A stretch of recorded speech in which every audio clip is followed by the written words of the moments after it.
आज का दंगल चुनावी सियासत की बयानबाजियों पर है और बयानबाजियों की बात लड़कों के नशेमन तक इसीलिए पहुंची है क्योंकि न्याय यात्रा के दौरान राहुल गांधी ने वाराणसी के नौजवानों को नशे में नाचने वाला एक बयान दिया था। 2 दिन के दौरे पर जब पीएम मोदी काशी पहुंचे तो राहुल गांधी के उसी बयान का जवाब दिया। पीएम ने कहा कि परिवारवादी सोच के लोग हमारी काशी के लड़कों को नशेड़ी कहते हैं। तो इस तरह चुनावी सियासत में जुबानी जंग की बात लड़कों के नशेमन तक पहुंच गई है।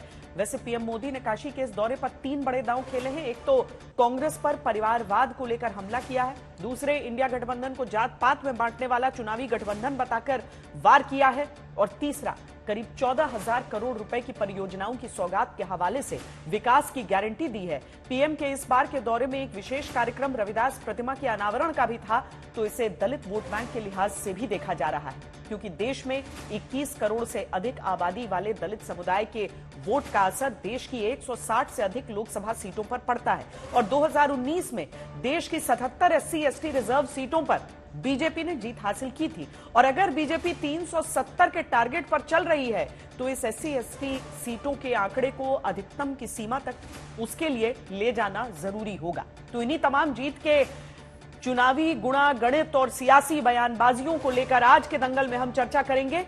सबसे पहले ये रिपोर्ट देख लीजिए।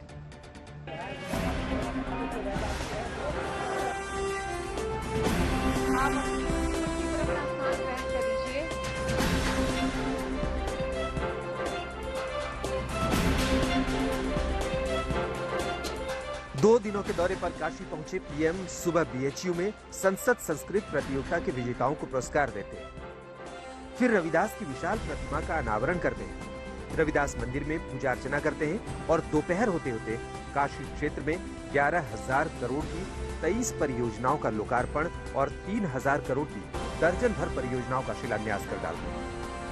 13,000 करोड़ रुपए से अधिक की विकास परियोजनाओं का शिलान्यास और लोकार्पण किया गया है।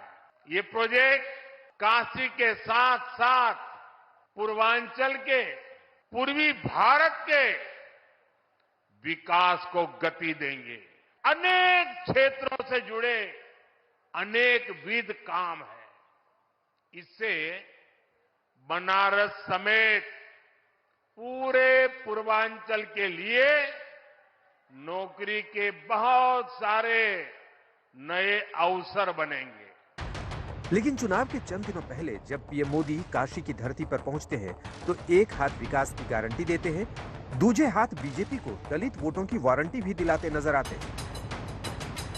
हमारी सरकार रविदास जी के विचारों को ही आगे बढ़ा रही है। सबका साथ, सबका विकास, सबका विश्वास और सबका प्रयास, ये मंत्र आज 140 करोड़ देशवासियों से जुड़ने का मंत्र बन गया है। हमारे देश में जाति के नाम पर उकसाने और उन्हें लड़ाने में भरोसा रखने वाले इंडी गठबंधन के लोग दलित, वंचित के हित की योजनाओं का विरोध करते हैं।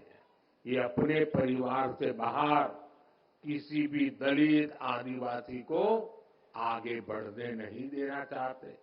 आपको याद होगा जब देश में पहली आदिवासी महिला राष्ट्रपति बनने के लिए महामहिम द्रौपदी मुर्मू जी चुनाव लड़ रही थी, तो किन किन लोगों ने उनका विरोध किया था? वे सब की सब यही परिवारवादी पार्टी आई थी।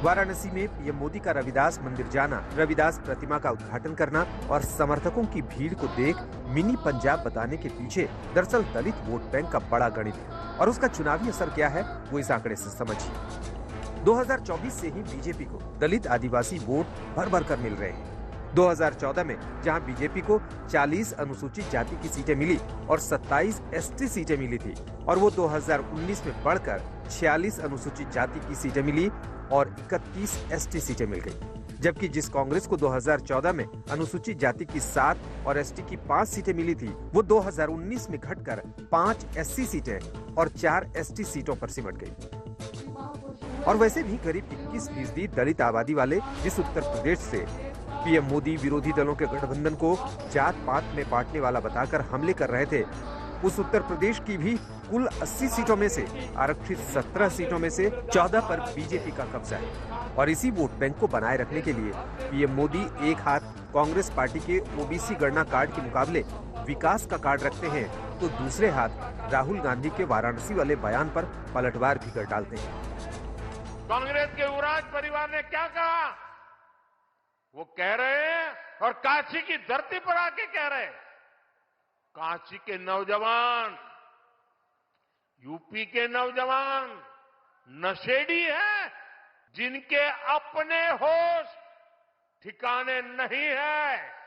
वो यूपी के मेरे काशी के बच्चों को नशेड़ी कह रहे हैं। इनकी बौखलाहट का एक और भी कारण है, इनको काशी और अयोध्या का नया स्वरूप बिल्कुल पसंद नहीं आ रहा। राम मंदिर को लेकर कैसी कैसी बातों से हमले करते हैं। हर चुनाव के दौरान साथ आते हैं और जब परिणाम नील बटा सन्नाटा आता है तो ये एक दूसरे को गाली देते हुए अलग हो जाते हैं। लेकिन ये लोग जानते नहीं, ये बनारस हो, यहाँ सब गुरु हो, यहाँ इंडी गठबंधन के पैंतरा ना चलिए। चुनावी बयानों का ये सिलसिला अभी शुरू हुआ है। चुनाव का रंग जैसे जैसे चढ़ेगा, बयानबाजियां तल्ख होती जाएंगी।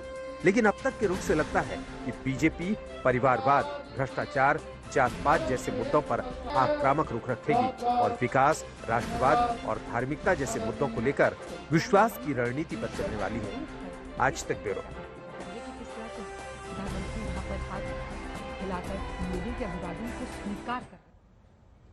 तो बातें आपने सुन ली। अब चर्चा की शुरुआत हम करते हैं और दंगल में आज जो मेहमान हमारे साथ हैं, खास उनसे आपका परिचय करा देते हैं। गुरु प्रकाश पासवान, राष्ट्रीय प्रवक्ता भारतीय जनता पार्टी के, प्रोफेसर अजय उपाध्याय, प्रवक्ता कांग्रेस पार्टी की ओर से, अनुराग भदौरिया, समाजवादी पार्टी के प्रवक्ता, और साथ में धर्मवीर चौधरी जो कि राजनीतिक विश्लेषक हैं। हम सबसे चर्चा की शुरुआत करते हैं, लेकिन पहले अजय जी ये बताइए कि राहुल गांधी ने जो कहा, क्या उसका मतलब प्रधानमंत्री नरेंद्र मोदी ने गलत समझा या वाकई वो कहना चाह रहे थे कि नशेड़ी नौजवान है वाराणसी में? देखिए, प्रधानमंत्री जी ने जो भी समझा हो, देश समझ रहा है कि राहुल जी क्या कहना चाह रहे हैं।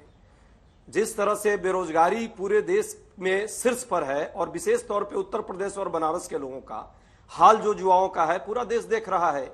न रोजी है, न रोजगार है। बच्चे जो है, नौजवान जो है, जब एग्जाम की तैयारी कर रहे हैं तो आप जो है पेपर लीक लगातार हो रहा है और उत्तर प्रदेश के नौजवानों की हालत हो गई है। परीक्षा पर परीक्षाओं देते हैं, कभी इंटरव्यू देते हैं, फिर वो कोर्ट चला जाता है और अंततः जो है वो ठगा हुआ महसूस कर रहे हैं। कहीं ना कहीं एक लेवल के बाद अवसाद के शिकार है। ये फील्ड में घूमने के बाद, लोगों से मिलने के बाद, सिर्फ भाषण देने से नहीं, जब नौजवानों के बीच जाइए, आज भी प्रयागराज में किस तरह का आंदोलन है, लखनऊ में लगातार कैसा आंदोलन हो रहा है, और बच्चों में यह बात फील हो रही है कि कहीं ना कहीं उनको जो है सरकार ठगने का काम की है। अब प्रधानमंत्री जी को चूंकि भाषण देना है और कटाक्ष करना है, रियलिटी से स्वयं को दूर करना है। यदि उस बनारस के आम नौजवानों के बीच वो जाते, जिस बीएचयू में वो गए थे, उसी बीएचयू में जिस तरह महिलाओं के साथ अपराध हुआ, जिस तरह नौजवान पीएचडी, एमफिल, एमए करके सड़कों पर घूम रहे हैं, लगातार तैयारियों के बाद भी उनको जो है नौकरी नहीं मिल रही है, कई साल तक जो है नौकरी निकल ही नहीं रही है। परीक्षा, प्रतियोगी परीक्षाओं, पेपर लीक का मुद्दा आपने बड़ा उठाया है और पेपर लीक का मुद्दा आज तक पर हम सुबह से उठा रहे हैं और हम इस पर सवाल, इसका जवाब जरूर लेंगे। लेकिन मैं सिर्फ आपसे पहले यह समझना चाहती हूं, क्या राहुल गांधी ने जब वो कहते हैं कि नशे में उन्होंने वाराणसी के युवाओं को देखा, वो क्या उनके मायने क्या थे, किस चीज पर वो आ रहे थे? देखिए, उनका स्पष्ट कहना है, एक तरह से पूरे देश में और विशेष करके उत्तर प्रदेश और बनारस में जब वो वहां गए, उन्होंने देखा होगा, स्पष्ट देखा कि कैसे नौजवान को जो है रोजी रोजगार मिलनी चाहिए, वो जब नहीं मिल रहा है तो कहीं ना कहीं वो परेशान हो रहा है। और जहां तक नशे की बात की जाए, किसने नहीं देखा मुद्रा पोर्ट पर कई सैकड़ों टन में जो है ये नशा व्यापारी कहीं ना कहीं पकड़ा गया, लेकिन कोई किसी पर कार्रवाई नहीं हुई। कोई बड़ी मछली आज तक नहीं उस पे आई कि कहां से आया, क्यों आया और देश के किस किस कोने में वो व्यापार हो रहा है। अभी वर्ल्ड जो ड्रग्स रिपोर्ट है यूएन की भी, यदि आप देखेंगे भारत एक सबसे बड़ा जो है कहीं ना कहीं ये क्षेत्र बना हुआ है। अभी मैं देख रहा हूं UNODC का जो रिपोर्ट है, उस रिपोर्ट में कहा जा रहा है कि भारत सबसे बड़ा मार्केट बन गया है नशे के कारोबारियों का। ये आखिर किन कारणों से हो रहा है? अच्छा, हम ये साथ में सुना भी देते हैं कि राहुल गांधी ने एग्जैक्टली क्या कहा था। राहुल गांधी ने एक मुद्दा उठाया है और उस मुद्दे को राजनीतिक दृष्टिकोण से नहीं, वाकई इस देश के और राष्ट्रीय सुरक्षा के दृष्टिकोण से देखने। हम वो सुना भी देते हैं और फिर हम गुरुजी से इसका जवाब लेते हैं। मैं वाराणसी गया, वाराणसी में देखा मैंने रात को बाजा बज रहा है, ठहर जा, बाजा बज रहा है, वहां पे शराब पिए सड़क पे लेटते हुए बाजा बज रहा है। यूपी का भविष्य रात को शराब पिए नाच रहा है, डांस कर रहा है नशे में।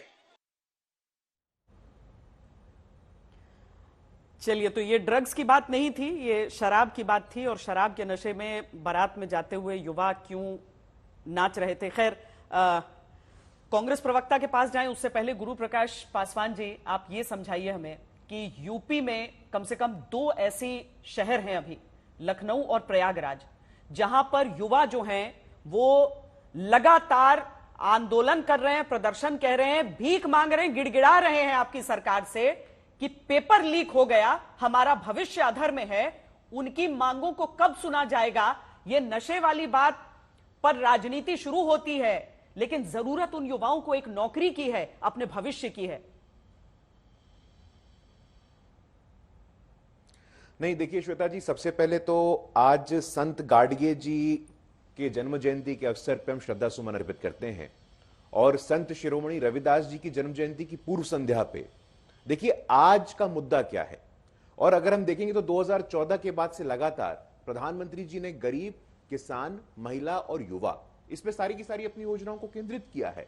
और आज भी जब मैं कांग्रेस पार्टी के लोगों की बातों को सुनता हूं, ये क्या कहते हैं, हमने दिया रोटी, कपड़ा और मकान। लेकिन आज का जो दलित युवा है, आज का जो सामान्य वर्ग का युवा है, वो रोटी, कपड़ा, मकान के आगे सत्ता, संपत्ति और सम्मान की बात कर रहा है, वो हिस्सेदारी की बात कर रहा है, वो भागीदारी की बात कर रहा है। अभी राहुल गांधी जी और नशे की बात हो रही थी, आप मीडिया से संबंधित हैं। राहुल गांधी जी लाइव कैमरे पे एक पत्रकार को क्या बोलते हैं, तुम्हारा मालिक कौन है, पत्रकारों की जाति क्या होती है।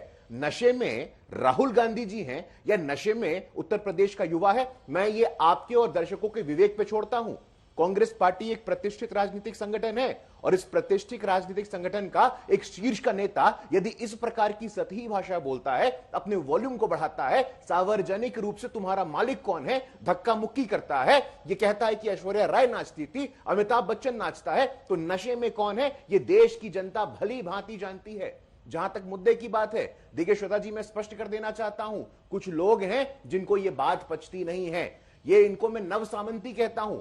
कांग्रेस पार्टी के जो नव सामंत वर्ग के लोग हैं, इनको पचता नहीं है कि रविदास जी की बात हो, इनको पचता नहीं है कि गाडगे जी की बात हो, इनको पचता नहीं है कि देश के इतिहास में पहली बार संविधान के सर्वोच्च स्थान पे एक आदिवासी की बेटी आसीन होती है, इनको पचता नहीं है कि देश का इतना ताकतवर प्रधानमंत्री अति पिछड़ी जाति से आता है। लेकिन 2014 के बाद राजनीति की जो तस्वीर बदली है, हम सशक्तिकरण की बात करते हैं, आप रोजगार की बात करते हैं, इंफ्रास्ट्रक्चर की बात करते हैं, कनेक्टिविटी की बात करते हैं। 2014 से लेकर के 2024 तक और 2004 से लेकर के 14 तक मैं खुली चुनौती देता हूं, रोजगार हो, महंगाई हो, वित्तीय अनुशासन हो, फिस्कल डेफिसिट हो, दलितों की भागीदारी हो, खुला डिबेट कर लीजिए, आंकड़ों के साथ कर लीजिए। अगर ऐसा नहीं होता तो हमें बार बार जनता का आशीर्वाद नहीं मिलता। अगर उत्तर प्रदेश में इतनी ही बेरोजगारी होती, उत्तर प्रदेश में इतनी ही बदमाशी होती, तो 14, 17, 19 और 2022 में उत्तर प्रदेश की 23 करोड़ देवतुल्य जनता ने भारतीय जनता पार्टी पे पुनः अपना जनादेश और पुनः अपना आशीर्वाद दिया है। लेकिन श्वेता जी, मैं एक बात कहना चाहता हूं, आज का दिन बहुत ही विशेष है और मैं आपकी प्रारंभिक रिपोर्ट को भी देख रहा था कि भाई उत्तर प्रदेश का दलितों पे राजनीति, देखिए हर चीज को राजनीति से जोड़ करके देखने की आवश्यकता नहीं है। उत्तर प्रदेश में आज की तारीख में योगी आदित्यनाथ जी के गवर्नमेंट में 3 दलित समुदाय की महिला कैबिनेट मंत्री हैं। आज से पहले ऐसा होता था क्या? रविदास जी कहते थे जात पात में कोई अंतर करने की जरूरत नहीं है, समरसता हो, समानता हो, समन्वय हो, सबको भागीदारी मिले, सामाजिक न्याय हो। लेकिन सामाजिक न्याय के नाम पे कुछ लोगों ने सिर्फ और सिर्फ अपनी राजनीतिक रोटी सेकने का काम किया है। भारतीय जनता पार्टी ने, नरेंद्र मोदी जी ने यह सुनिश्चित किया है कि रविदास समाज के लोग, रविदास जी के फॉलोअर, गाडगे जी के फॉलोअर, बाबा साहेब अंबेडकर के फॉलोअर, उनको सम्मान मिले और रोटी कपड़ा और मकान से बात आगे बढ़े और सत्ता, संपत्ति और सम्मान में आज का दलित आए, दलित महिला आए, दलित युवा आए। समय की मांग ये है, लेकिन अभी भी पुराना स्क्रिप्ट पढ़े जा रहे हैं, उनको कोई मतलब नहीं है। ये कौन है, ओबीसी कौन है? अरे ओबीसी की बात आप करते हो राहुल जी, आपके यहां ओबीसी सीताराम केसरी जी हुए थे। श्वेता जी, हम बिहार से लाइव हैं, इसी बिहार के पिछड़े वर्ग के सीताराम केसरी थे, अपमानित करके, धक्का मार करके कांग्रेस के लोगों ने अपने पार्टी कार्यालय से बाहर निकाला था। बाबा साहेब अंबेडकर को चुनाव ना जीते वो आपने इसका प्रयास किया था। बाबू जगजीवन राम तो आपकी अपनी पार्टी में थे, उनको अपमानित किया था आपने। मल्लिकार्जुन खड़गे जी तक को आप अपमानित कर रहे हैं। गुरुप्रकाश जी, बाकी चीजों से मैं सहमत हो सकती हूँ, लेकिन इस बात से सहमत नहीं हो सकती हूँ। आपने कहा कि अगर रोजगार इतनी ही बड़ी समस्या होती तो आप लोग सत्ता में इतनी बार वहां पर नहीं लौट कर आ रहे होते। यह बात सही है कि सत्ता में आप लोग लौट रहे हैं, लेकिन आपकी ही पार्टी कहती है ना कि एक व्यक्ति की भी समस्या जब तक रहे तब तक उसका जो निवारण है वो उसी सरकार की भूमिका हो जाती है। और इसीलिए पेपर लीक के लिए जब वो जो युवा है वो छटपटा रहे हैं वहां पर, तो हम चाहते हैं कि उसको भी आप एड्रेस करें। मैं आऊंगी आपके पास गुरुप्रकाश जी, सबसे पहले एक बार हम एक रिएक्शन ले लें। अनुराग भदौरिया जी, आप काफी हंस रहे थे जब गुरुप्रकाश जी अपनी बातें सामने रख रहे थे। आपको किस मुद्दे पर सबसे ज्यादा यह हास्यास्पद लग रहा है? क्योंकि अभी जो मुद्दे उठ रहे हैं, चाहे वो युवाओं का मुद्दा हो जिसे लेकर वो सड़क पर हैं, या फिर ये बयानबाजी का मुद्दा हो, वो सब संजीदगी से लेने वाली बातें हैं। देखिए, भारतीय जनता पार्टी के प्रवक्ता एक भाषण दे रहे थे, 6-7 मिनट का भाषण। उनसे ये पूछा जाए कि आज ही ब्रिजेश पाल नाम के एक युवा ने कन्नौज का बेरोजगारी से आत्महत्या कर ली। आज की खबर है, अभी की। इस पे ये कुछ नहीं बोलेंगे। इसी बीएचयू में बेटी के साथ अन्याय हुआ, बीजेपी के लोग पाए गए, उस पे कुछ नहीं बोलेंगे। 48 लाख अभ्यर्थी पुलिस भर्ती में शामिल हुए और पेपर लीक हो गया। और आपको पता है, एक बच्चा अपने गांव से जब आता है तो हर साल कम से कम मिनिमम 2 लाख रुपए अपनी तैयारी में खर्च करता है कि किसी तरह से साल भर बाद एग्जाम होगा तो वो पास कर जाएगा, नौकरी मिल जाएगी, तो उसके माँ बाप कम से कम शांति से चैन की नींद सो पाएंगे, जो खेत बेच के पैसा भेजते हैं। अब दोबारा से उसको 1 साल 2 साल और पढ़ना पड़ेगा। ये पैसे की चिंता उन्हें होती, इनको नहीं होगी। जब ये राष्ट्रपति महिला की बात करते हैं तो राष्ट्रपति जी का सम्मान इन्होंने कब किया? पार्लियामेंट के सदन का भवन का, नए पार्लियामेंट भवन का उद्घाटन किया, इन्होंने उनको बुलाया ही नहीं। इतना भव्य मंदिर का उद्घाटन किया, हम सब आशा लगा रहे थे वो आएंगी, उनको इन्होंने बुलाया ही नहीं। तो ये सिर्फ बातें तो कर सकते हैं लेकिन सम्मान नहीं कर सकते। सवाल ये है कि किस चीज का सम्मान करते हैं। ये तो उसका भी, लोकतंत्र का भी सम्मान नहीं कर पा रहे हैं। लूट तंत्र बना रखा है। चंडीगढ़ की घटना आपने देखी है, सबके सामने चंडीगढ़ की घटना हुई है, किस तरह से बैलेट पेपर की लूट हुई और माननीय सर्वोच्च न्यायालय ने उसको रद्द करके फिर जो हारा हुआ मेयर को जिताया। ये इलेक्ट्रॉनल बॉन्ड को आपने देखो किस तरह से इन्होंने इलेक्ट्रॉनल बॉन्ड अपने आप लेके आए, पैसे इकट्ठे किए गए, माननीय सर्वोच्च न्यायालय ने उस पर रोक लगाई। ये बताइए कौन सा ऐसा काम कर रहे हैं जिनमें इनकी तारीफ की जाए? लगातार आप देखिए, इनकी जब भ्रष्टाचार की बात करते हैं तो इनके वहां भ्रष्टाचार की अति है। जो भ्रष्टाचारी हैं, जिन पे भ्रष्टाचार का आरोप लगाते थे, चाहे अशोक चौहान हो, जिनको आदर्श घोटाले में बोलते थे, क्या क्या नहीं बोलते थे कि उन्होंने जो हमारी अच्छा, आप इस बात से इत्तेफाक रख रहे हैं कि राहुल गांधी ने जो बात कही है वो आपको अच्छी लगी है? बात एक बात मेरी पूरे नहीं, उसको भी जोड़ लीजिएगा, उसको भी जोड़ लीजिए जी। हाँ, नहीं जोड़ूंगा, पक्का जोड़ूंगा। भारतीय जनता पार्टी कभी भ्रष्टाचार के सब भ्रष्टाचारियों को अपने साथ ले लिया, वो सदाचारी हो गए और परिवारवाद पूरा का पूरा अपने साथ लेके चल रहे हैं। ये अपना दल उत्तर प्रदेश में परिवारवाद से नहीं आता है क्या? निषाद पार्टी परिवारवाद से नहीं है क्या? राजभर परिवारवाद से नहीं क्या? चौटाला नहीं, एनसीपी नहीं, शिवसेना नहीं, पीडीपी के साथ भी सरकार बना चुके हैं, कौन नहीं? चिराग पासवान नहीं। परिवारवाद जहां इनको सत्ता बनानी होती वहां परिवारवाद दिखाई नहीं पड़ता, वहां भ्रष्टाचार दिखाई नहीं पड़ता। तीसरी बात, ये रविदास, यहाँ संत रविदास जी की बात करें तो संत रविदास की हम इनको दुआ सुना दे रहे हैं और उस पर अमन करते हैं क्या? ये हिंदू तुर्क नहीं कुछ भेदा, सभी मह एक रक्त और मासा, दो एको दूजा नहीं, पिख्यो सोई रहदास। अरे किसी में कोई अंतर नहीं है। वो सामाजिक न्याय की बात करते थे, वही तो हम समाजवादी पार्टी सामाजिक न्याय की बात कर रहे हैं। सामाजिक उत्थान की बात कर रहे हैं, समान अधिकार की बात कर रहे हैं। समाजवाद यही तो है। और समाजवाद क्या है? हम क्यों आपसे लड़ रहे हैं? हम इस बात पे आपसे लड़ रहे हैं ना कि आप जो कहते हो करते नहीं। क्या किसान की इनकम दुगनी होगी? आपने किसान को बोला था आप सम्मान से किसान जिएगा, किसान पैरों पे खड़ा होगा। किसान की मौत हो रही है। किसान अपने अधिकार मांगने आ रहा है तो उसका 22-23 साल के किसान की मौत हो जाती है। कभी आपने सोचा उसके परिवार पे क्या गुजरेगी? और आपको किसानों को कभी कभी आपके लोग कोई खालिस्तानी पाकिस्तानी बता देता है। कमाल है। ये किसान का सम्मान कर रहे हैं आप। किसान का सम्मान आप नहीं करते। महिला पार्लियामेंट कोई मुद्दा छूट गया हो तो वो भी जोड़ लीजिए उसमें भी। 500 कोई मुद्दा छूट गया हो तो वो भी डाल लीजिए उसमें दूरी पे भी। मैं आती हूँ आपके पास, धर्मवीर जी को भी जोड़ लें इसमें। जी, धर्मवीर चौधरी जी भी हमारे साथ हैं। आज संत रविदास की एक बड़ी प्रतिमा का अनावरण किया प्रधानमंत्री ने। क्या आपको यह दलित वोटों की राजनीति लग रही है? क्या आपको लग रहा है कि केवल सांकेतिक तौर पर हो रहा है या फिर आपको अच्छा लगा है? क्या है इसके? मैं संत रविदास जी को नमन करता हूं और साथ साथ प्रधानमंत्री जी को भी नमन करता हूं कि ये 570 साल के बाद में संत रविदास जी की मूर्ति का अनावरण माननीय प्रधानमंत्री जी ने उनके जन्म के उस स्थान पर काशी में, बनारस में किया। तो 570 साल लग गए एक सम्मान पाने में। संत शिरोमणि रविदास जी ने जिस समानता, जिस शोषण और जिस समरसता के लिए आंदोलन किया, उनके जो भजन हैं वो पवित्र गुरु ग्रंथ साहब में शामिल हैं। इतने मन चंगा तो कठौती में गंगा, कठौती पानी के कठौती में से कंगन निकाल के दे दिया था राजा के कहने पर। तो वो संत शिरोमणि, मैं धन्यवाद देता हूं मोदी जी को कि उन्होंने दलितों के उस एक सम्मान को बहाल किया।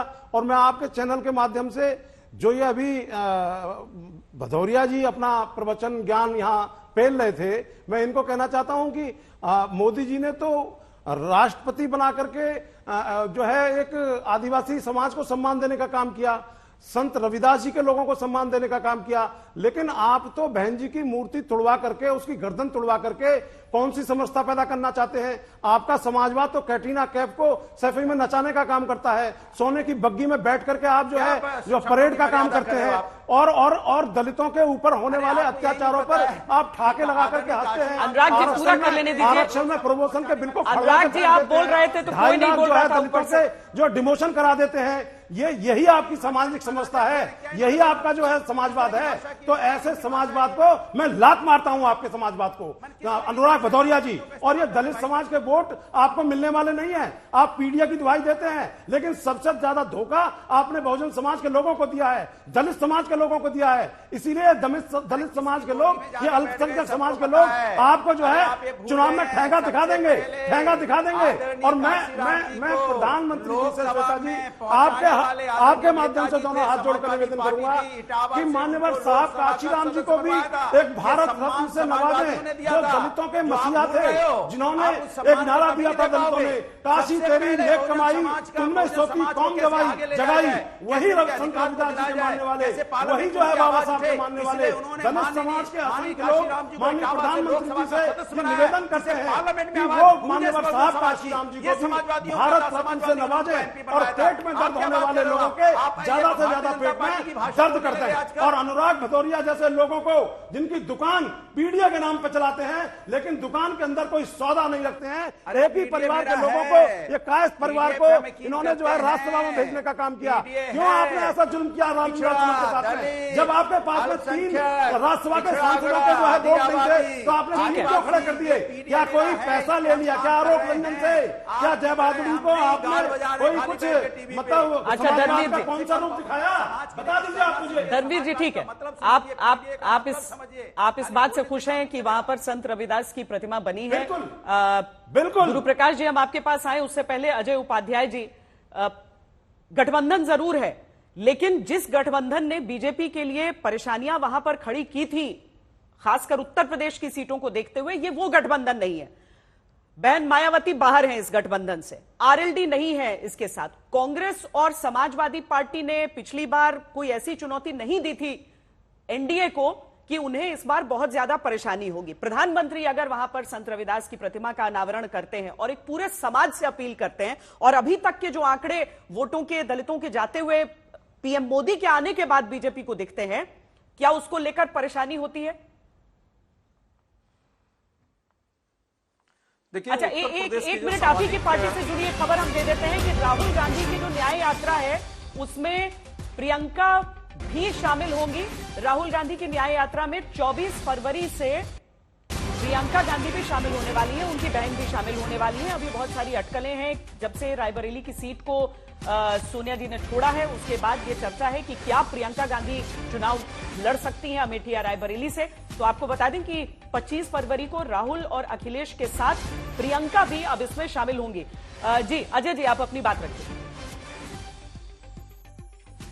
जी, उत्तर प्रदेश की जो सामाजिक समीकरण है सबको पता है, जो राजनीतिक वहां की सूचिता और राजनीतिक जो वैधता है लोगों के बीच में, आज जो है जरूरत है भाजपा से लड़ाई लड़ने की। और भाजपा से कौन लड़ रहा है, कौन सा समीकरण और कौन सा प्रतिपक्षी गठबंधन, ये आम जनमानस में है।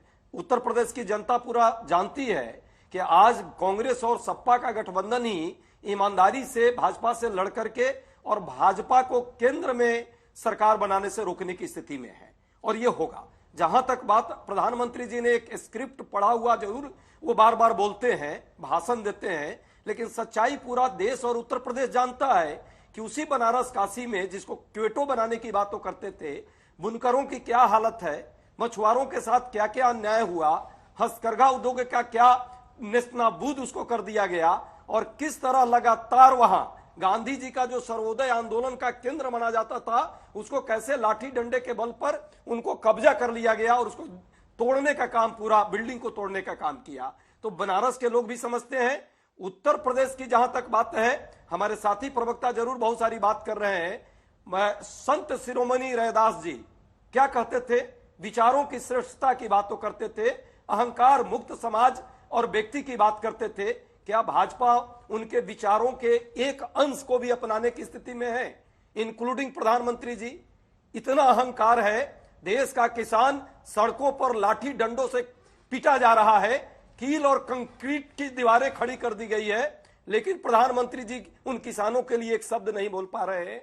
युवाओं की हालत है, उत्तर प्रदेश में दर दर की ठोकरें खा रहा है और देश में नौकरियों के लिए तड़प रहा है, प्रधानमंत्री जी उसके लिए एक शब्द नहीं बोल पा रहे हैं। भागीदारी की बात अभी हमारे साथी कर रहे थे, समाज में सभी को कैसे भागीदारी मिले, ऊंच नीच कैसे खत्म हो, ये रैदास जी भी करते थे। लेकिन क्या हाल हुआ, देखिए बीच में नहीं बोलता, मैं बीच में नहीं बोलता, ये बदतमीजी जिनसे करना है आप उन्हीं से कीजिएगा। आपका ये चैनल बीच में रोका टोका टोकी नहीं करता है। धर्मवीर जी, एजेंडा जहां चलाना वहां चलाएंगे।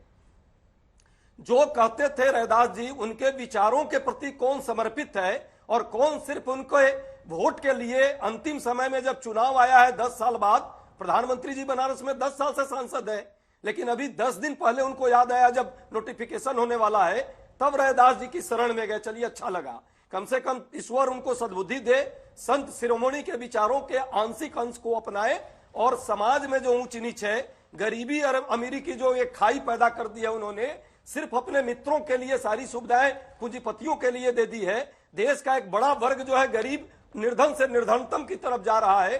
कम से कम ईश्वर उनको और रैदास जी के उन विचारों को ले और अहंकार मुक्त कम से कम सत्ता में बैठने का प्रयास करे।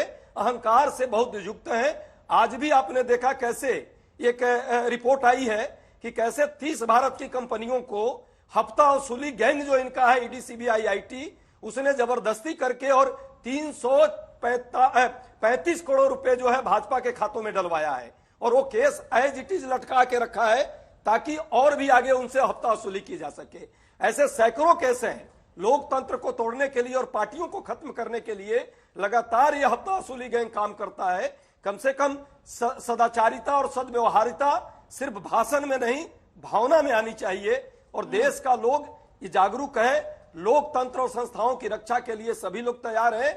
दलित समाज भी इस बात में जागरूक है, वो छलावे में नहीं आएगा किसी के इस बार। सबको जागरूकता जो है कम से कम आंकड़ों में दिखती नहीं है। और क्या आंकड़े पढ़ देना चाहती हूँ, जो उत्तर प्रदेश में अगर दलित वोटों को हम देखते हैं, अभी तक बहुजन समाज पार्टी के हिस्से में वो सारे वोट जाते थे। जाटव वोटों को ही अगर हम 2017 में देख लें तो बीएसपी को 87%, बीजेपी को 8% और समाजवादी पार्टी के साथ 3%, जो कि 2022 में जब तस्वीर बदली तो बीजेपी को 21, बीएसपी के साथ 65 और समाजवादी पार्टी के साथ 9%, और अन्य दलित वर्गों को अगर हम देखें तो 2017 में जो 32% बीजेपी के साथ थे वो 41% हुए 22 में, बीएसपी के साथ 44 से 27 हुए और एसपी के साथ 11 से 23% की आबादी गई। तो यानी कि लोग भी तो कुछ महसूस करते हैं ना, लोग भी। अब पिछली ही बार मुझे याद है जब प्रधानमंत्री चुनाव लड़ रहे थे तो काशी विश्वनाथ कॉरिडोर के आसपास जो घरों को तोड़ा गया था उसको लेकर बड़ा बवाल मचाया गया था, कहा था कि देखो घरों को तोड़ दिया गया, मंदिरों को तोड़ दिया गया, लेकिन लोगों ने निर्णय एक अलग दे दिया। पर खैर, हर चुनाव एक नया चुनाव होता है, हर चुनाव में मुद्दे कुछ नए होते हैं। गुरु प्रकाश जी, आप पर आरोप कई सारे हैं, इसलिए मैं चाहूंगी कि आप अपनी बात को अब रखें। नहीं श्वेता जी, मैं बहुत ध्यानपूर्वक सुन रहा था हमारे कांग्रेस के वरिष्ठ साथी उनकी बातों को। देखिए, बहुत आवश्यक होता है और मैं आपका आभारी हूं श्वेता जी कि आपने इन आंकड़ों से देश को अवगत कराया कि आखिर कारण क्या है। देखिए, बहुत लंबे समय तक इस देश में क्या होता है कि आपने लोगों को फॉर ग्रांटेड ले लिया। आपने कहा कि MY, आपने कहा अजगर, आपने कहा कि गरीब दलित, आपने कहा अल्पसंख्यक, ये सब हमारे ग्रांटेड वोटर हैं, ये कहीं नहीं जाने वाले हैं। लेकिन ये लोग देखते हैं, ये लोग नापते हैं, ये लोग तौलते हैं। जब पहली बार स्वर्गीय बंगारू लक्ष्मण किसी पार्टी के राष्ट्रीय अध्यक्ष बनते हैं, दलित समाज का व्यक्ति राष्ट्रीय अध्यक्ष किसी राष्ट्रीय दल का बनता है, तो दलित समाज देखता है।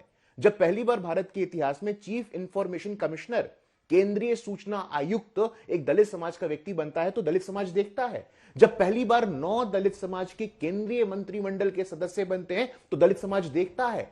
पहली बार उत्तर प्रदेश में 3 दलित महिलाएं कैबिनेट मंत्री बनती हैं, तो दलित समाज देखता है। 1952 से मैं बताना चाहता हूं आपको, 1952 से श्वेता जी राज्यसभा में art and culture presidential nomination से कोई गया नहीं था दलित समाज का व्यक्ति।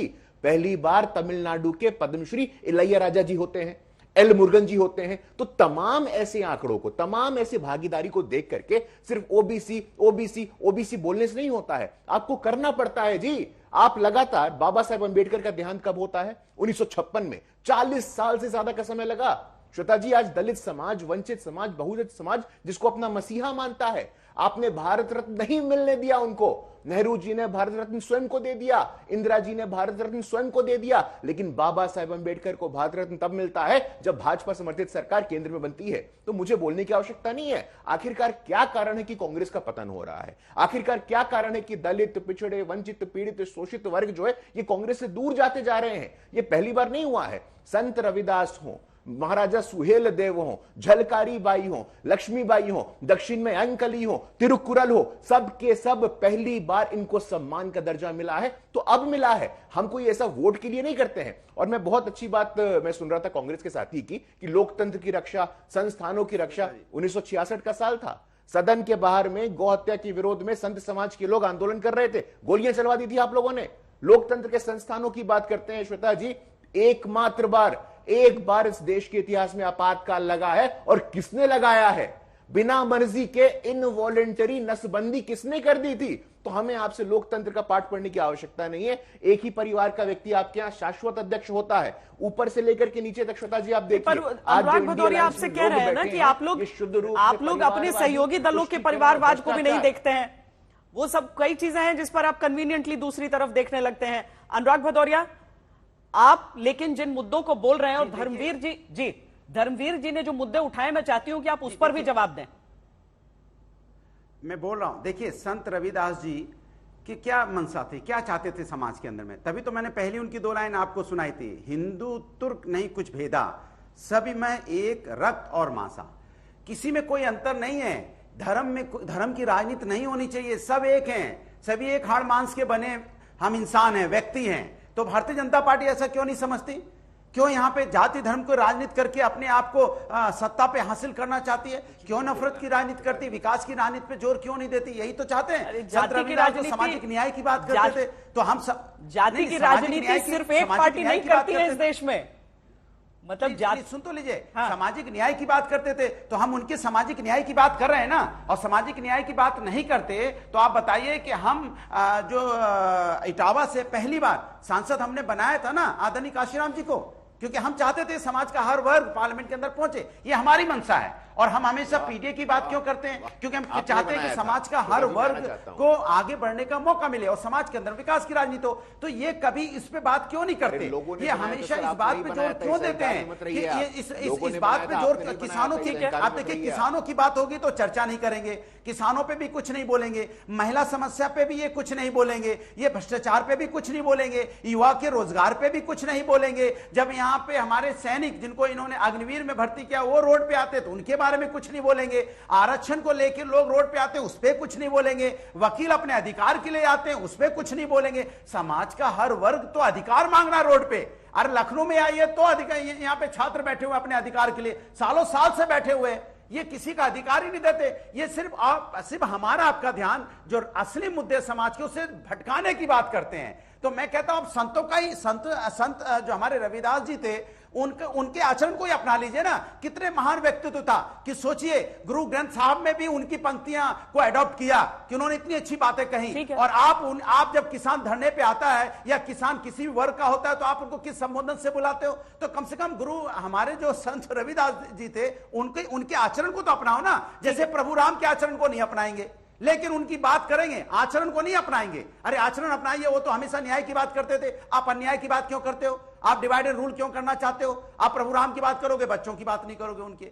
तो मेरा सवाल सीधा सा भारतीय जनता पार्टी से है कि जिस मुद्दों पे आप सत्ता में आए थे, क्या आपने मुद्दे गंगा मैया साफ हो गई? भाई गंगा मैया की बात हमेशा होती है, गंगा मैया साफ होगी तो बताइए। 100 स्मार्ट सिटी बन गई है तो बता दीजिए आप बताइए। बुलेट ट्रेन, आपने कहा बुलेट ट्रेन चलेगी, चल गई तो बताइए आप। यहाँ डॉलर के मुकाबले रुपया मोटा हो गया तो बताइए आप। इनकम किसानों की अगर बढ़ गई हो तो बताइए आप। अगर पर कैपिटल इनकम बढ़ गई हो तो बताइए आप। रोजगार आपने दे दिया तो बताइए आप। 22 करोड़ लोगों ने आज तक अप्लाई किया 10 साल में। अरे ये प्रश्नावली, कितने को रोजगार दिया? इस प्रश्नावली पे थोड़ी देर के लिए एक विराम लगाते हैं। गुरु मैं आपके पास आ रही हूं। धर्मवीर जी आप अपनी बात रखिए, क्या बोलना चाह रहे थे? श्वेता जी, ये जो अभी भाषण दे रहे थे अनुराग भाई, 2 दर्जन से ज्यादा दलित महापुरुषों के नाम पर बहन जी ने नामकरण जिलों के किए थे। इन्होंने सरकार में आके सबको बदल दिया और जिस गौतम बुद्ध नगर में हम बैठे हैं, इस गौतम बुद्ध नगर का नाम ही नहीं बदला, इस जिले को ही खत्म कर दिया था मुलायम सिंह जी ने। तो ये इनकी सामाजिक समरसता है।